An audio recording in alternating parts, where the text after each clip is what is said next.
Alright, welcome to the weekly roundup with Dan and Alex. I'm Alex. And I'm Dan. Hi Dan, how you doing? I'm very well. How are you? Yeah, alright. Actually, I'm pretty excited.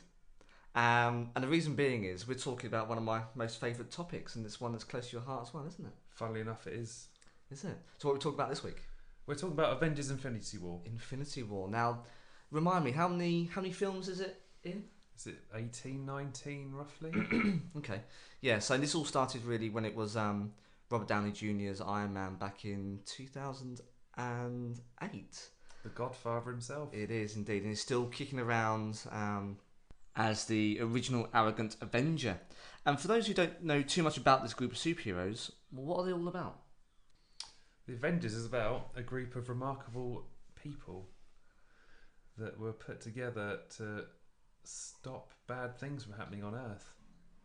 So these are characters like, I think we would have all heard them by now over the course of the last 10 years. Iron Man, as we said, you got Captain America, Hawkeye. The Hulk. But we'll talk about Hawkeye in a bit. And also the Hulk. Who else you got? You got Thor. Yep. The Asgardian. Who else you got? War Machine. War Machine. Yeah, Black Panther. Falcon. Spider-Man. It's just been growing over 10 years. Feels like a competition, but there's an absolute roster. And it really is a culmination of 10 years worth of film in this film. And yeah, it's a fantastic one. But yeah, how many times have you seen this film, Dan? Twice now. Twice. So I've seen it too. And I guess my thoughts are, the first time I watched these films, right, because they're very safe when they first start out because they've got to introduce the characters. And you know nothing's going to happen to them. It's all fluffy, it's all PG-13, and it's now a effective Disney franchise. But these later ones, you just don't know. So the first time I watched this, I was understandably a little bit concerned and a little bit worried. And so, dare I say it, I didn't enjoy it as much the first time round because I was really, really nervous. But the second time round, I was relaxed. Yeah, I was exactly the same. You know what happens, and you're saying to me off recording about why you like it second time. Yeah, absolutely. Which was the what you like to hear people's reactions. Is that right? Yeah, absolutely. Obviously, spoilers ahead. So if you have not seen the film, don't go any further. Yeah, but do tune in for another podcast. Absolutely. Because this is our first one. This is our pilot. This is. But yes, we'll be hopefully having more over the next coming weeks and months. But yeah, spoilers ahead. So if you haven't seen the film, while you're doing listening to us, stop it here, pause it, subscribe, but pause it, and then come back to us after you've seen it, and hopefully you can share your thoughts after the show. But yeah, I mean, obviously we're not the only ones who like it. I'm just looking at my facts and figures here. Currently at the moment, and the date is the 17th of May. Yes. Of recording. It's made over $1.6 billion. Which is incredible. Which is, it is. It's the fourth biggest release of all time. Behind Force Awakens, Avatar, and of course Titanic. Wow, absolutely. Titanic was a marvellous film for its time. Accurate? Possibly not. Possibly not. But yeah, it's an amazing one. And yeah, it may not even stop there in terms of the money it's raking in. It's a non-stop train. I believe the budget was also $400 million. About. So they've broken even and are now into firmly the huge profit. Yeah, the profit margins. Lovely. So yeah, in terms of what will come up with the show, we're going to talk about a bit about our overall impressions, and we've got plenty. We're going to talk about storyline, our personal favourite characters, shocking moments, and there's an absolute ton of them because the Russo brothers who directed this, they had an awful lot up their sleeve. Oh, absolutely. And then we're going to talk about perhaps what's coming next in 12 months' time. Yeah, for the yet untitled Avengers 4. So again, we'll remind you at that particular point, but if you don't want any potential spoilers, because we have seen stuff online that gives us these thoughts, then you can pause it there and then fast forward and we'll tell you when. But before that, we're going to go for a quick break and we'll be back in just a couple of moments. So this is it. It's all been leading to this.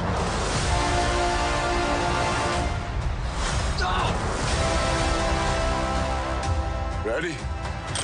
Let's go.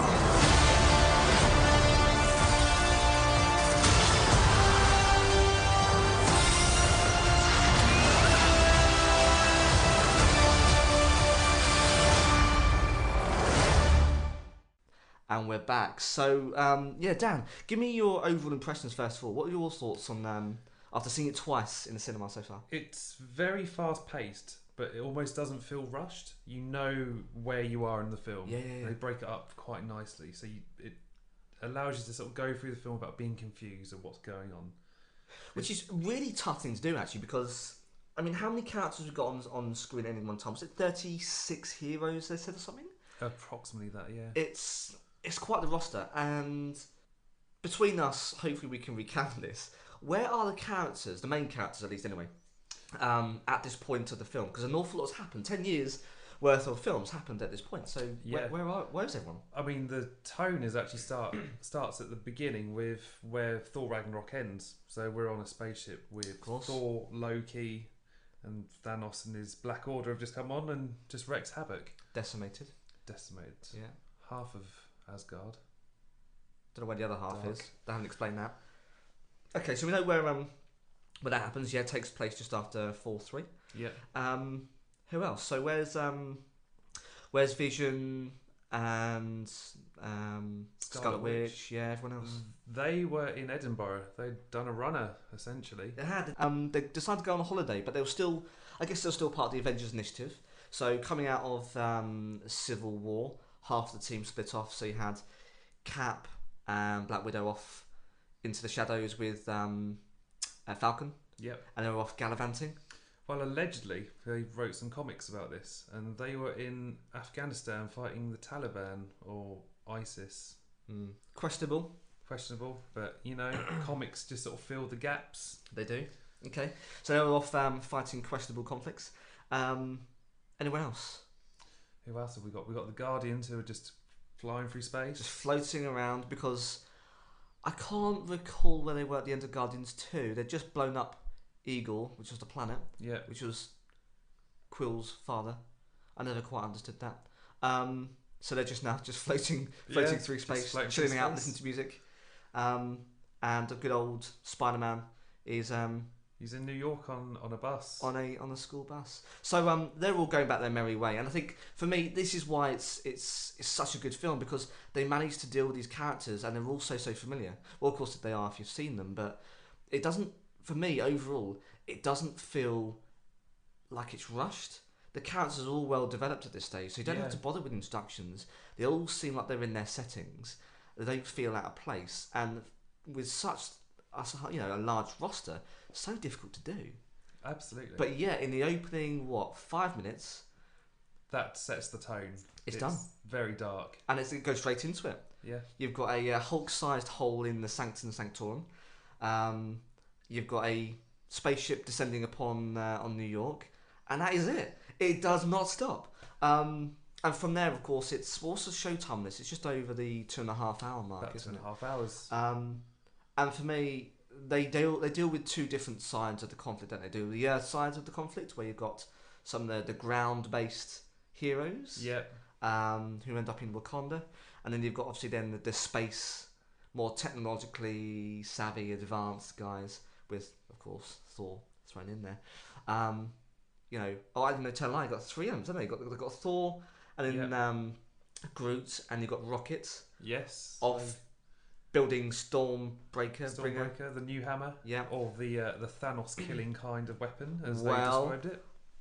Hold that thought, listeners, and down, because I've got some comments on that a little bit later on. But yes, you got them solely looking to bring down Thanos with this weapon, because of course Thor's Mjolnir, yeah, that'll do. That gets obviously thoroughly destroyed in his last film. Yes. He's got to have a new one, and then obviously you've got the other guys on Titan fighting directly with Thanos. So those 3 pieces really work really well in tandem. Obviously all culminating on Wakanda. Alrighty, we're going to go for a quick break and we'll be back just after this. Let's talk about this plan of yours. I think it's good, except It sucks. So let me do the plan, and that way it might be really good. Wow. Yeah, so tell me about who's to blame for this all, Dan. What's your thoughts on this? Because we haven't talked about this, and I wanted to share with you some of my reflections. Well, when I first saw the film, I thought it might have been Star-Lord. You know, he goes off the rails. You've got Spider-Man and Iron Man literally about to get the gauntlet off of Thanos. Literally, Spider-Man is prying it off of Thanos' hands. They're so close. You can see it slipping, but you all know that's not going to happen. And Star-Lord comes along and he goes crazy on Thanos. Why does he go crazy? Gamora has been sacrificed for the Soul Stone. She has. This was one of my shocking moments. Well, let's talk about it now. So, the reason why I believe it was one of my shocking moments is because the Red Skull turns up. Which in itself, I mean, the first time I watched this, and he's in the shadows, he comes forward, the cinema literally had a holy effing moment. Yeah. There were gasps, there was lots of amazement, because, well, I don't think it's Hugo Weaving who's come back to play that character, but nonetheless, we haven't seen that character since Captain America: The First Avenger, which is a long time. Which is a very long time ago. 2011. Yeah, where he's transported at the very end using the cosmic cube, the space stone, and of course he's transported somewhere because you see the what's the Asgardian rainbow travelling. Oh, oh blimey, it's got me now. That thing. We'll come to it in a minute. And he gets transported off, and you know that he's going to come up at some point, but to find him on a planet being the sole guardian of the Soul Stone, is really something else. So it was a shocking moment as well, because you've got the Red Skull turns up and he's explaining why he can't have the Soul Stone. Yeah. But Thanos can have it. Now, why can he have it? It's because he has to sacrifice the soul of someone he loves. Yep. Now, you're sort of in that moment like, well, Thanos can't love anyone. He's a tyrant. What is he? He wants to wipe out half the universe. But then it's scary that he's relatable. But then you've got Gamora, who's his sort of adoptive daughter. Uh-huh. And she's going, oh, well, you don't love anyone. And Thanos is crying. And she's like, why are you crying for? And he says, and the Red Skull turns and goes, these tears aren't for him, it's for you. And then Thanos just throws her off this sort of like cliff. He drags her, and she's crying. Yeah. And then flings her unceremoniously. Like it meant nothing. He has to complete his destiny. And that's your shocking moments. That was one of my shocking moments. I've got others. What else you got? What else is there? The other one was, again, it sort of starts off with Vision and Scarlet Witch in Scotland, in Edinburgh. Yes. This got me both times. So they're both outside, I think it's a restaurant, and the TV screen's on, they're talking, and you've got New York being sort of invaded by, was it Corgus Glaive? No, Corgus Glaive is the one that stabs Vision through the chest out of nowhere. Yeah. I remember both times I jumped out of my seat. I must admit, I did forget that bit. Don't know why, maybe because it's just so well directed that it was quite an intimate moment they're having. They're talking about committing themselves to each other, and doing away with their responsibilities as Avengers. And he gets stabbed in the chest. Yeah, out of nowhere. Literally out of nowhere. And no, I agree. That caught me off guard for the second time as well. And the last one for me was the opening sequence. Oh, totally. So dark. I mean, you get Heimdall, who sends Hulk back to Earth, and then Bifrost. Using the Bifrost. Bifrost. That's it. That's what it's called. Cake. Yeah. And then he gets stabbed, and that's it. Thor's best friend is dead. Croaked it. He croaked him, and then Loki gets lifted up and has his neck broken. He does, and that's quite the high kill count for the opening of the film, and I think that really does set the tone. It's not your Ant-Man, escapades. This is serious. This is. And the Russo brothers have both said that actually, while there is a high kill count, some of them might return, but some of them are definitely dead. I think Loki's dead. And I suspect actually he probably definitely might be. Definitely might be. But Helmdall, I think, is. I don't think the character will come back because you don't need him. You got the new axe, the Stormbreaker, which you can now summon the Bifrost with. You can, so you don't need Heimdall. Whether or not Loki actually is dead, because he is the trickster, he is the god of mischief. Oh, he's died before. What he has in the second film, we'll have to see. But no, my one, those all actually spot on, and I don't disagree. I think for me, it was the very end. Oh. And it's Peter Parker, Spider-Man. He's in the arms of Tony Stark, the father figure. That was a heartbreaking moment. And I never saw it coming, but the reason why it's so shocking is because of the dialogue between young Peter Parker. You know, he's a school child. Of course, as you mentioned at the beginning of the podcast, he's on a school bus. He's on a school trip, and he's literally flung onto a ship or dragged. And he's now an Avenger, but he's in the line of fire. And as he's evaporating away. I can't recall exactly what his words, but he said, "I don't feel right." Yeah. And maybe that's the Spidey sense tingling. But yeah, essentially he just drifts away in the arms of Tony Stark. And like the father figure. Exactly. And Tony never wanted to be there. He made him Avenger. He gave him the suit. He also has an air of responsibility. And yeah, his protege has snuffed it. Just gone. It's with gone the away wind. with the wind. As half of the rest of the film roster. So that one for me really hit me in the feels. I did not see that coming, but something tells me he's coming back because Spider-Man 2, Spider-Man 2, Homecoming, whatever you want to call it. Fingers crossed. Yeah, it's it's got to come back because you ain't got a Spider-Man in a minute. I mean, if you want to be hitting the feels as well, when Groot also goes into dust, he says, "I'm Groot." But this is actually. So James Gunn, doesn't he, who directs Guardians, actually explained that what he says. What does Groot say he's looking at Rocket? He's looking at Rocket. He's going, "Dad," and then he's just dust. Goes with the wind, which is horrific. Right in the feels. Right in the feels. So yeah. It's there are plenty of shocking moments, and we were interested actually in hearing what your shocking moments are. So if you want to let us know on Twitter, then hit us up, and we'll be interested to get your views. But no.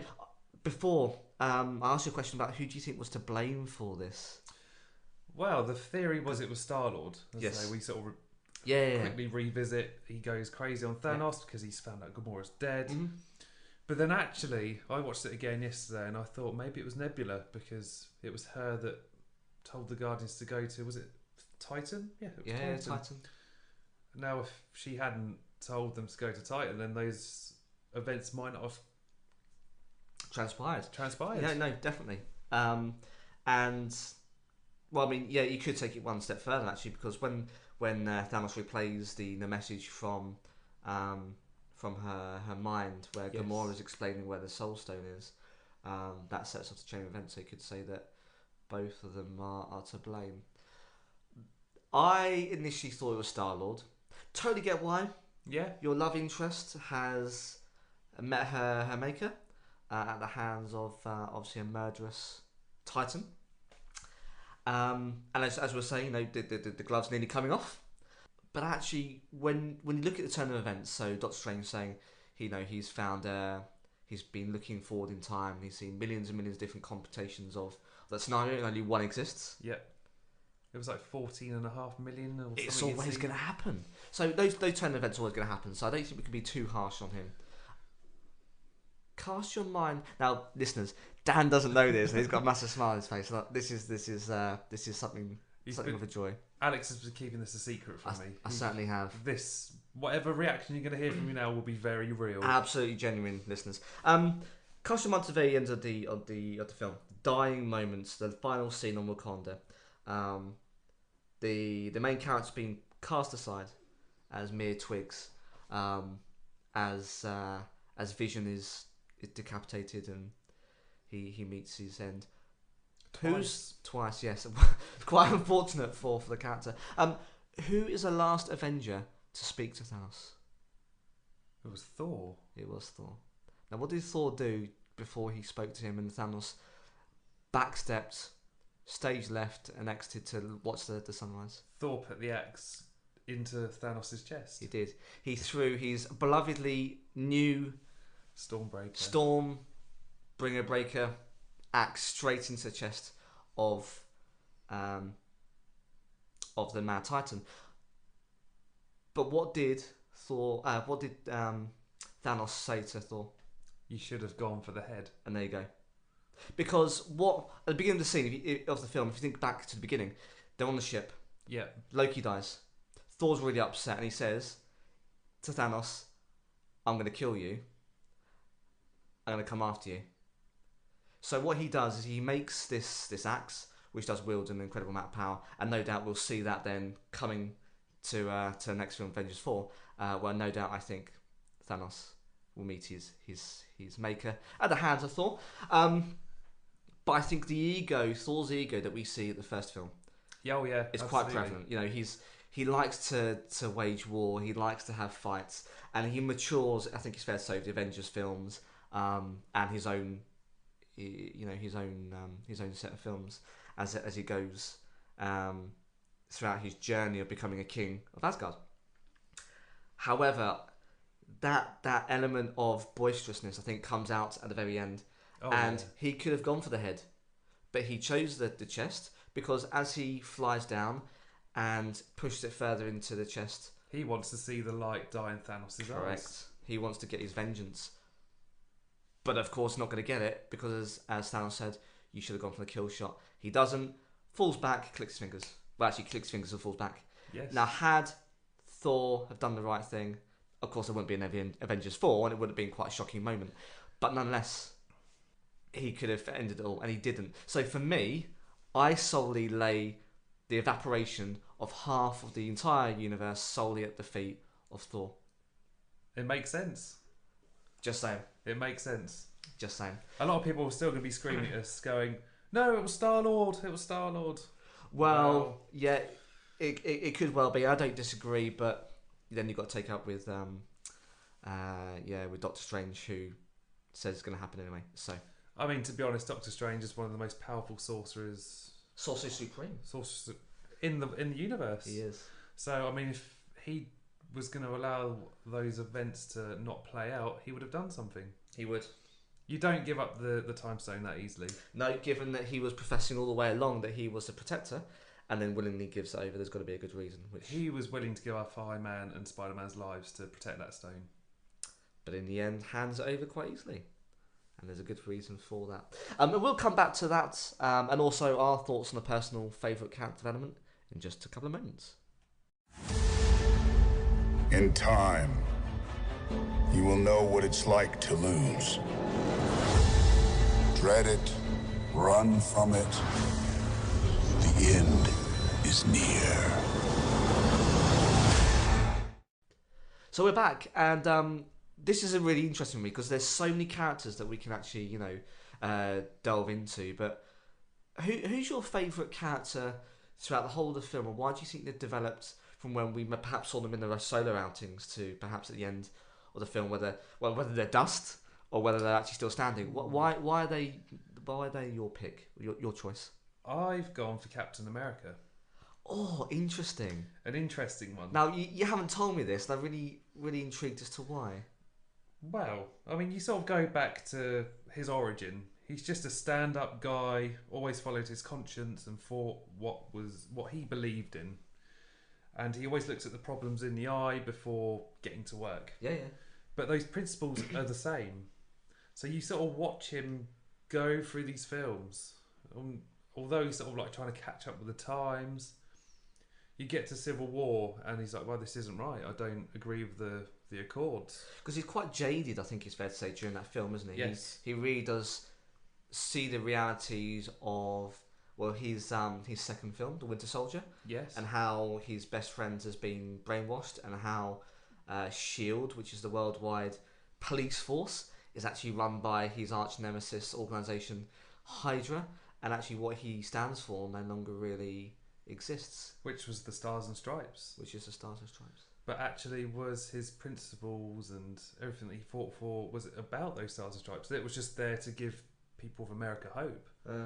But actually, when you look at it into more depth, he's always doing what he feels is right for everyone rather than what people want him to do. Yeah. Okay. But he comes back as Nomad, essentially. And He does. A bit dark. There's no star on the chest. The stripes have faded. He represents no one He represents in this film. no one. Apart from himself. And perhaps, I think it's also fair to say, he's not quite sure where his core values lie, but he's still got his moral compass. Yes. He's still there to help out, because he effectively saves Vision and Scarlet Witch in Edinburgh at the very beginning. Yeah. And he's at the very end shoulder to shoulder with everyone, really. It's great because he's always been a bit of an outsider. He doesn't really have any friends when you watch these films through. I mean, apart from Bucky and maybe Sam Wilson the Falcon. Yeah. But he knows what it's like to live as the weak guy. He's just got guts, courage, and brains, and that's why he was essentially chosen for the Super Soldier program. Yeah. All those years ago. But essentially, he's one of the strongest characters, of course, that can physically stop the gauntlet.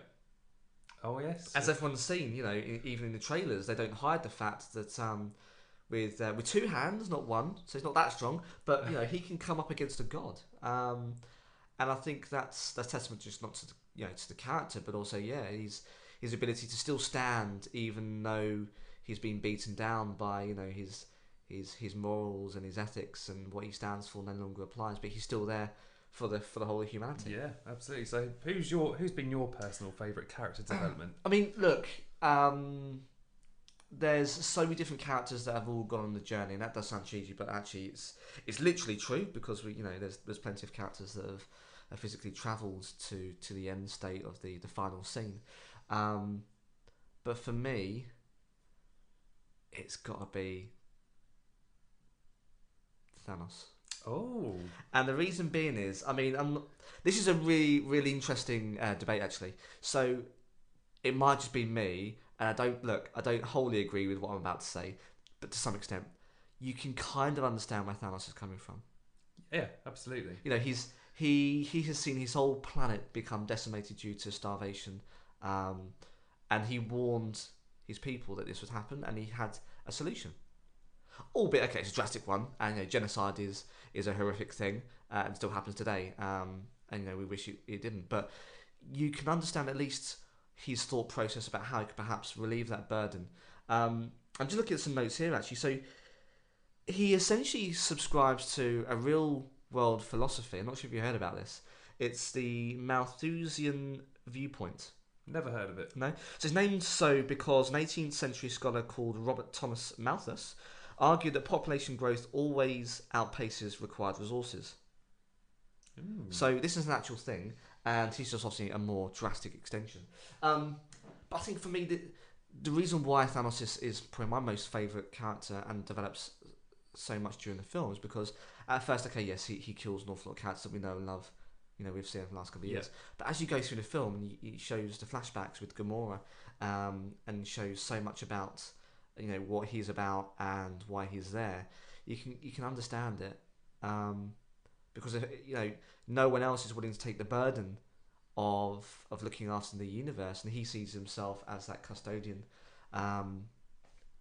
and he does, as he says, he sacrificed literally everything. Now everything is only Gamora, he hates everyone else. Oh yeah, absolutely. But he does lose that one thing he loves, and by the end of the film, and he's I don't think they show it. He must have an axe-sized hole in his chest, but it doesn't look like he does by the end. But he takes that sigh of relief. And there's like a little wry smile as he's watching the sun come up. It is, but he's very, very, very sad because, of course, he's now alone. But yes, and he watches the sunset or sunrise on that planet, and you just think, wow, he's seen it through at great cost. But actually, you can understand that the weight of his shoulders has been lifted because he's been doing this now for, well, in the comics for absolute decades.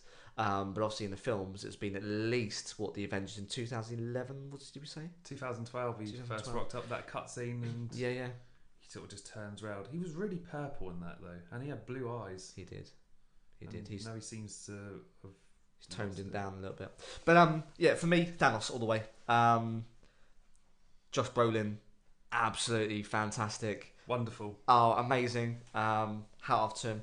I think he's been, for me, one of the best villains that the MCU have come up with so far. And that's saying quite a lot. That's 18, 19 films. There have been some duff ones. Yeah, absolutely. There's been some mediocre ones. But for me, he's up there. Because, he has the power. He doesn't abuse it. He uses it quite calculating. But also, he's got a purpose. And I'm not talking the Ultron purpose, which is I just want to drop a meteor on the planet and reign in metal glory. He's actually looking for a much higher kind of standpoint. And for me, yeah. I think that's great. I mean, Thanos is a very relatable villain in a sense, which is quite scary. But not too relatable, hopefully. I mean, I'm not going to wipe out half the universe, and I don't think I would want to. But... with a click of the fingers. So yeah, that's my thoughts on the personal character developments. Right, we're going to come back with some thoughts on what's going to come next after everyone, effectively, well, half the universe, turns to dust. The entire time I knew him, he only ever had one goal. To wipe out half the universe. If he gets all the Infinity Stones, he can do it with the snap of his fingers. Just like that. Tell me his name again. Thanos. So, I'm not sure about you, Dan, but I've seen some bits on the internet. And as we said at the beginning of the podcast, if you don't want to hear what we're going to say, because we have trawled the internet, we've seen those posts on Twitter, then, no hard feelings, come back for the next episodes where we'll talk about other amazing pop cultural bits and pieces. But if you want to stick around, then please do. For the next couple of minutes, we'll just talk about what we think we've seen and perhaps how that ties into what is effectively an absolute gigantic mess and a pile of dust at the end of this film. So, I mean, what's happened? I mean, we haven't really talked about Hawkeye, and I mentioned that we'll talk about him a little bit later on. Where, in God's name, is Hawkeye? The man who's got no powers has been mocked since Avengers came out, but yet he's nowhere to be seen. I mean, there's been photos of Jeremy Renner, who plays him, in a black suit, but we didn't see him in this film. No, he was under house arrest. So yeah, when we last saw him, he was in what effectively is the Raft. Is a sea-based prison for superpowered criminals, and yeah, we understand that he's. I think in the film they mentioned, don't they, that he's taken a deal with Ant-Man, but he's obviously he's absent from the conflict. It makes you wonder what's happened. It certainly does. So he's not around, but because Renner's taken the time to don the outfit, or an outfit, which strangely looks like Ronin, yeah. Again, similar to Cap, he loses his identity and becomes something entirely different, but more badass, I think it's fair to say, with the character. Yes. A bit more violent, a bit more dark. Yeah, I don't know too much about Ronin. I've not really sort of delved into the comic book side of him. That's some homework for you, Dan. Absolutely. Yeah. But yeah, essentially the character's a lot more darker, has I mean the character in the comics always had a dark sense of humour, but he's seen some action, and it really does, almost like the Punisher, it almost comes through in terms of seeing that play out in the character, and the tone would be very different. So we both think it's Ronin. What perhaps do you think would be his motivations for turning to a darker side as a character? Well, I mean, we've just seen half the universe just turn to dust. And maybe his family, that family that was in Age of Ultron, in their farmhouse, kicking back, relaxing with some iced tea. Some of them might have perhaps, blown away in the wind, just turned to dust. And let's face it, if that happened, most of us would be upset. So I think that's good motivation for him to go off the rails. There's been some photos of Tony Stark running around, I guess, a rubble. It's like a shield slash. Well, that's one of them. No, I was talking about one of them where he's running around a rubble-filled streets of New York with something on his hand. Oh yes, I've seen these. Like a blue disc. And there's one of Cap in like his old Avengers. His Star Spangled Banner outfit from the first films. And he's sort of well groomed again. He is, which is obviously a stark contrast to what you were saying about before, where he's a broken man. You know, he's still got his moral compass, but he hasn't got what he stands and fought for back then. Why do we think? I mean, are they flashbacks? But what are these things on the hands? What are your thoughts? Could be time travel.